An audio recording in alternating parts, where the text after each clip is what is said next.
What's up mga ka-Big Bites? Ang nagpahirap sa Lakers, pinahiya lang ng Warriors. Pero bago ka sana magpatuloy sa panunood ay huwag mong kalimutang mag-subscribe sa aking YouTube channel.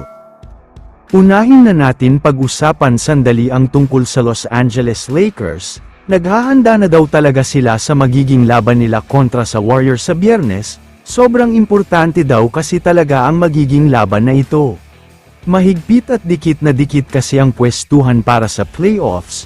Gusto daw ng Lakers na makasigurado na mananalo sila kontra sa Warriors, lalo pat Battle of Powerhouse team ang mangyayari dahil napakalakas ng dalawang team. Ang naging laban ng Lakers kontra sa Memphis nitong mga nakalipas na araw lang, talagang medyo dikit ang score sa dulo dahil sa galing ni Jaren Jackson Jr. at Ja Morant. Muntik na kasi mag-choke noon ang Lakers pero nanalo pa din.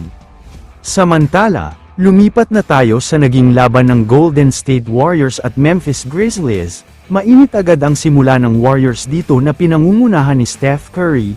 Umiskor agad siya ng 19 points sa first quarter. Walang maisagot ang Memphis sa init ng shooting ni Curry. Umabot na nga sa 15 points ang kalamangan nila. Kaya naman akala ng lahat ay total domination na naman ang mangyayari at tambakan na sa dulo.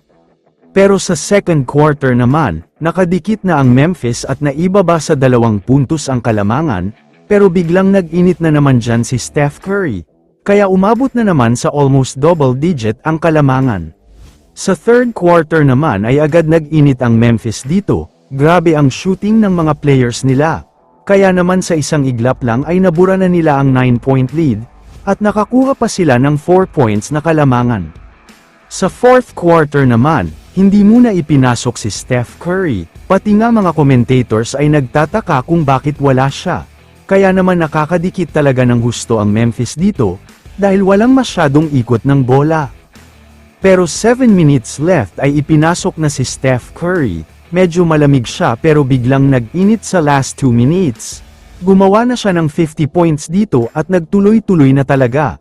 Kaya nakuha na nila ang panalo sa laban na ito.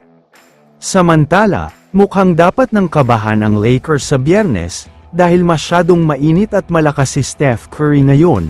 Tulad na nga ng sabi ko ay umiskor siya ng 50, kaya sobrang halimaw talaga ang Warriors ngayon. Kaya naman kung kayo ang tatanungin, ano ang masasabi nyo sa balitang ito? I-comment mo naman ang opinion mo tungkol sa tanong na ito. Dito na muna nagtatapos ang video na ito. Maraming salamat sa panunood mga ka-Big Bites. God bless sa inyong lahat.